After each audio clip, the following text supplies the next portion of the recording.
सागर में जहाज की यात्रा चल रही है और चलते चलते बीच समुद्र में जहाज रुक गया।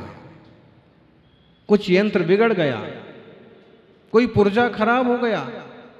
अब बीच सागर में जाकर के नाव रुक जाए, जहाज रुक जाए, क्या उपाय? बोलो बोलो। अपन सभी का जहाज बीच सागर में बिगड़ा हुआ है, बीच सागर में, संसार सागर में। ज्ञानियों, क्या करेंगे आप? कभी कल्पना करना, जब पानी के बीच में पहुंच जाते हैं ना, तो ना इधर कुछ दिखता है ना उधर कुछ दिखता है, दूर दूर तक कुछ नहीं दिखता है। और अगर आपको तैरना नहीं आता है और उसमें भी जहाज खराब हो जाए तो अब आपका क्या होगा? बोलो, क्या होगा इस आत्मा का?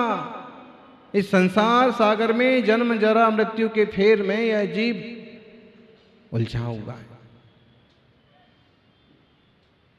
4 गति 84 लाख योनि में किधर जाए, क्या करे, कहां सुख है?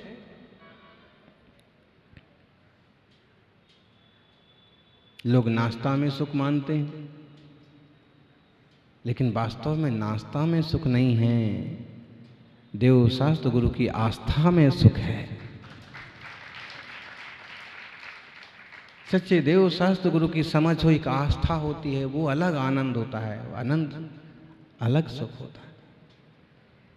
एक तत्व का मार्ग, एक तत्व का निर्णय हो जाता है कि मुझे इस रास्ते से चलना है, ये मार्गदर्शक हैं। क्या हुआ? जहाज बीच में रुक गया, चक्कर लगाने लगा, गोल गोल घूमने लगा।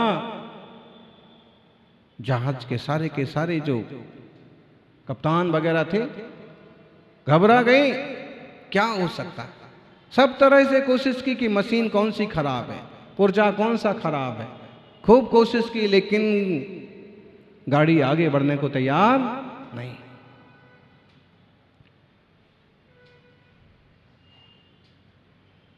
तभी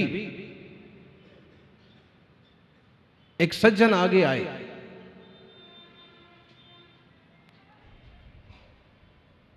उन्होंने कहा कि भाई, मैं भी थोड़ा जानता हूं, आप लोग कहें तो मैं सही करूं। जो ओनर्स थे, जो वहां के मालिक टाइप के लोग थे, उन्होंने कहा कि जहाज सुधारना तो बहुत जरूरी है। जो मुख्य प्रबंधक थे, जहाज चलाना सुधारना बहुत जरूरी है। अगर आप सुधार सकते हैं तो आप आगे आ जाइए, आप करके दिखाइए। हमें परेशान होते हुए काफी वक्त हो गया और कुछ समझ में नहीं आ रहा है कि इस सागर के बीच में, समुद्र के बीच में इस जहाज को कैसे आगे बढ़ाया जाए। उसने कहा कि थोड़ा सा वक्त दीजिए हमें। वो आगे आया, उसने सब तरफ से मशीन का निरीक्षण किया, सब तरफ से आगे पीछे देखा और एक हथौड़ा लिया और अमुक जगह पर उसने एक सधी हुई चोट की। एक चोट की, मशीन चालू हो गई, जहाज सही दिशा में चलने लगा। एक चोट की, जहाज सही दिशा में चलने लगा। उसने प्रबंधक को कहा कि अब हमारा मेहनताना भी दीजिए, जो मैंने मशीन सही कर दी, आपकी मेहनताना भी दीजिए। उसने कहा कि क्या लोगे? उसने कहा 1 लाख रुपए। देखने वाले भी हैरान हो गए और जो इंजीनियर्स थे या जो और लोग थे, वो 1 लाख रुपए किस बात के? तुमने एक ही चोट तो मारी है, 1 लाख रुपए किस बात के? उसने कहा, साहब, रुपए चोट मारने के नहीं, रुपए चोट कहां मारना है इसके लिए जाते हैं। हम सब बहुत कर रहे, भेद विज्ञान हो, आत्मनिर्मलता बढ़े, सम्यक दर्शन प्राप्त हो, लेकिन चोट कहाँ लगना है। आचार्य कुंद कुंद स्वामी ने समय सार में बहुत बार प्रज्ञा छेनी शब्द का प्रयोग किया। अमृतचंद्र स्वामी ने तो प्रज्ञा क्षेत्री सितेयम इस टाइप के शब्दों का प्रयोग किया कि ऐसी संधि में इसका पात करो कि जहां पर आत्मा और देह की भिन्नता का बोध हो जाए, निर्णय हो जाए, भिन्नता हो जाए। चोट कहाँ लगना चाहिए। अभी सुशील जी वैद्य जी है ना, वो आते हैं, कभी कभी साधुओं को, अस्वस्थ साधु का उपचार करते हैं, और उनकी अपनी वैद्यक आयुर्वेद की एक पद्धति के अंतर्गत वो प्रायः करके क्या करते हैं कि हाथ से थपथपाना, हथेली से कूटना, और उस ढंग से वो जो शरीर में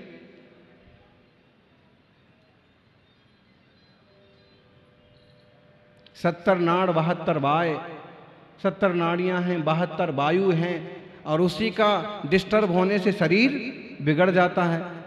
तो बहुत पुरानी उनकी पद्धति, उनकी सोच, उस ढंग से धीरे धीरे ठोक करके, कहीं जोर से ठोक करके, और जब वो इलाज कर रहे हैं किसी का ना, तो उस कमरे के बाहर ऐसे आवाज आती है जैसे अंदर किसी की पिटाई चल रही है।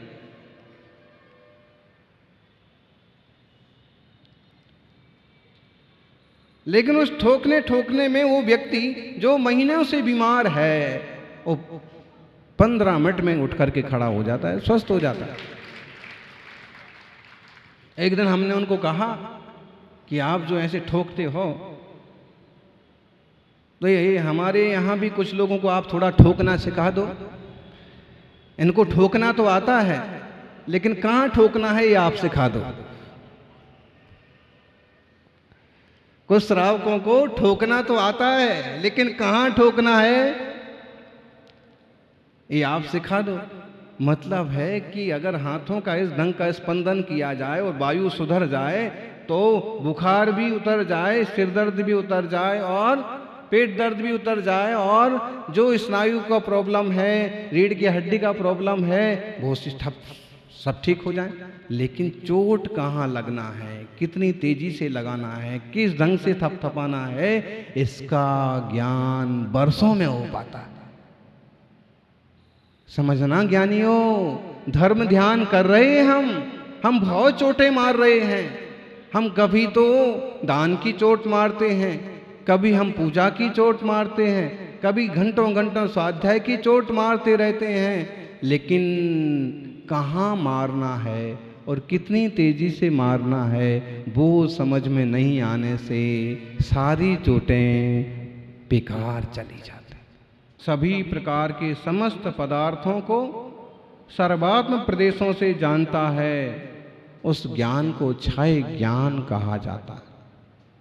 वर्तमान में हमारा और आपका ज्ञान कैसा है? कैसा है जी? क्षयोपशमिक ज्ञान है। भक्ति बस आप कह दोगे कि महाराज जी का ज्ञान तो बहुत बड़ा है, गुरुदेव तो अंतर्यामी हैं, लेकिन वास्तव में अभी उनकी भी क्षयोपशमिक दशा ही है। उनकी कुछ विशुद्धि बड़ी होगी, कुछ ज्ञान बड़ा होगा, लेकिन है तो क्षयोपशमिक। क्षय ज्ञान हो जाए तो सामने की वस्तुएं, भूतकाल का पदार्थ, भविष्य काल की पर्यायें, सब कुछ एक साथ ज्ञान का विषय बनता है। विचित्र विषम पर्यायें, द्रव्य गुण पर्यायें, सब उनके ज्ञान का विषय बनता है। ये क्षय ज्ञान बड़ा अद्भुत ज्ञान है, और ज्ञान आत्मा का स्वभाव है। हमारा ही आत्मा जब अपने परिपूर्ण स्वभाव को, परिपूर्ण ज्ञान को उपलब्ध हो जाता है, तो वही क्षय ज्ञान कहलाता है। वीतरागता के बिना वो संभव नहीं होता है। इसलिए वीतराग भावना का पुरुषार्थ जरूर करना चाहिए। ज्ञानावरण कर्म का क्षय हो गया, केवल ज्ञान हो गया। दर्शनावरण का कर्म क्षय हो गया, तो केवल दर्शन गुण प्रकट हो गया। अंतराय खत्म हुआ तो परिपूर्ण लाभ भोग वह उपलब्ध हो गया और मोह मिथ्यात्व मिटा तो सुख गुण हो गया। ऐसे अद्भुत गुण हमारी ही आत्मा में है। और ऐसा जो ज्ञानी है वो सब कुछ जानता है। ऐसा नहीं होगा कि केवल ज्ञानी प्रभु और एक ही वस्तु को जाने, सिर्फ अपने को ही जाने, पर को ना जाने, स्वाज्ञेय को ही जाने, परज्ञेय को ना जाने। वे स्व को भी जानते हैं, पर को भी जानते हैं। और ऐसा भी नहीं है कि पर को जाने और स्व को ना जाने। वो समस्त पदार्थों को जानते हैं तो अपने चैतन्य विवर्तों को भी जानते हैं। जो नबी जानति जुगबम सब्बे तिक्काल गेत बहुनत्थे नादुम दस्य न सक्कम सपजयम दब्ब मेघम वाह। जो समस्त लोक के समस्त द्रव्य को गुण पर्याय सहित नहीं जानता है, वह अपने एक आत्मा को भी नहीं जानता है। जो तीन काल और तीन लोक के सभी पदार्थों को एक ही साथ नहीं जानता, वह पर्यायों सहित एक द्रव्य को भी नहीं जानता। मतलब केवल ज्ञान की ऐसी अद्भुत सामर्थ्य है कि पूरा का पूरा लोक अलोक उसका विषय बनता है और उसमें खुद नहीं छूट जाता है, खुद भी ज्ञेय बनता है। देखो खूब सारे उदाहरण भी दिए हैं।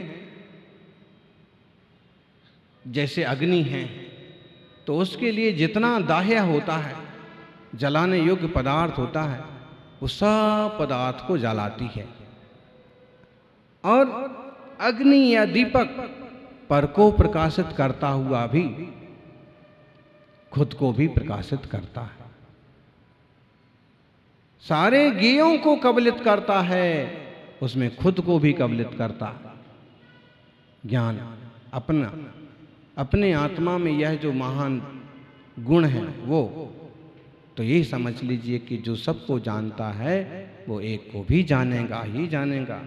और दूसरी तरफ से कहा है कि दब्बम अनंत पज्जय मेघ मणंताणी दब्ब जादाणी नबी जानति जदि जुगवम किदसो सब्बाणी जानादि। जो व्यक्ति अनंत पर्याय वाले एक द्रव्य को, माने अपने आत्म द्रव्य को, जो व्यक्ति अनंत गुण पर्याय वाले अपने एक द्रव्य को और अनंत द्रव्य समूह को एक साथ नहीं जानता, वह व्यक्ति एक साथ सबको कैसे जान सकता है? इसका मतलब है कि स्वज्ञेय के साथ वह परज्ञेयों को भी जानता है, परज्ञेयों को जानने वाला स्वज्ञेय को भी जानता है। आत्मा और ज्ञान गुण एक ही हैं। आत्मा और ज्ञान में भिन्नता नहीं करना है, आत्मा और कर्म में भिन्नता करना है। ज्ञान और ज्ञाता में भिन्नता नहीं करना है, ज्ञाता और ज्ञेय में भिन्नता करना है। थोड़ा सा कठिन लग रहा होगा, सरल ही है भाई बात तो। हम ज्ञाता हैं और ये सब ज्ञेय हैं। ज्ञेयों में जब हम अपनापन करते हैं तो समस्याएं खड़ी होती हैं, लेकिन ज्ञेयों को मानने जानने योग्य चीज को सिर्फ जानो, उसमें राग द्वेष मत करो तो जंजाल पैदा नहीं होता है, शांति रहती है।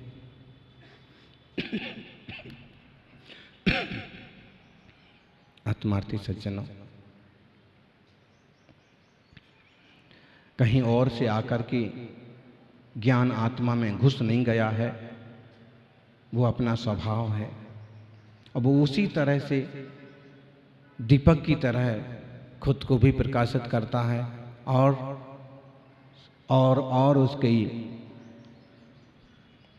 जो गेय हैं उन सबों को भी प्रकाशित करता है, सारे गेयों को प्रकाशित करता है। बोलो, आप दीपक को ढूंढने के लिए, जलते हुए दीपक को ढूंढने के लिए किसी और दूसरे दीपक का सहारा लेते हैं? जलते हुए दीपक को ढूंढने के लिए किसी और दीपक की जरूरत नहीं पड़ती है। वैसे ही खुद ज्ञान स्वभाव वाले आत्मा को जानने के लिए किसी और ज्ञान की जरूरत नहीं है। स्वसंवेदन से स्वयं को जाना जा सकता है। स्वसंवेदन सुव्यक्तस् तनु मात्रो निरतया अत्यंत सुखवान आत्मा लोकालोक विलोकिना। स्वसंवेदन सुव्यक्त ऐसा आत्मा, तनु मात्रो निरतया, अत्यंत सौख्यवान, अत्यंत सुख स्वभाव वाला है। लोकालोक विलोकिना। पूज्यपाद स्वामी का इष्टोपदेश ग्रंथ छोटा सा है, लेकिन बहुत तत्व ज्ञान भरा हुआ है। आप कहोगे महाराज जी जिस आत्मा की बात कर रहे हैं, जिस ज्ञान स्वभाव की बात कर रहे हैं, और ये भी कह रहे हैं कि वो हम ही हैं, हम सब में वैसा चैतन्य भगवान आत्मा विराजमान है, तो पकड़ा कैसे जाए, समझा कैसे जाए? देखो तो मतलब कितनी बड़ी बिग ट्रेजेडी, कितना बड़ा एक संकट या विकल्प या फिर कि हम जो हैं हमें वही पहचान नहीं।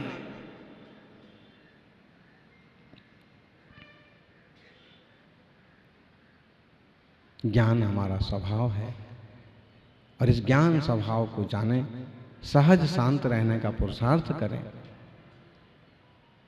पदार्थों को नहीं ठोकें, अपितु अपने आत्मा में वो लौ लगाएं, वो प्रज्ञा छैनी प्रयोग करें कि जीव और देह की भिन्नता भाषित होने लगे, अनुभव का विषय बन जाए। देह को जीव से भिन्न कहने वाले लोग बहुत मिल जाएंगे, लेकिन देह से जीव को भिन्न अनुभव करने वाले सम्यक दृष्टि ही होते हैं, थोड़े से होते हैं, भाग्यवान होते हैं। अपन भी उस भाग्यवानों की लिस्ट में शामिल हों, यही मंगल भावना। जय बोलिए 24 तीर्थंकर भगवान की।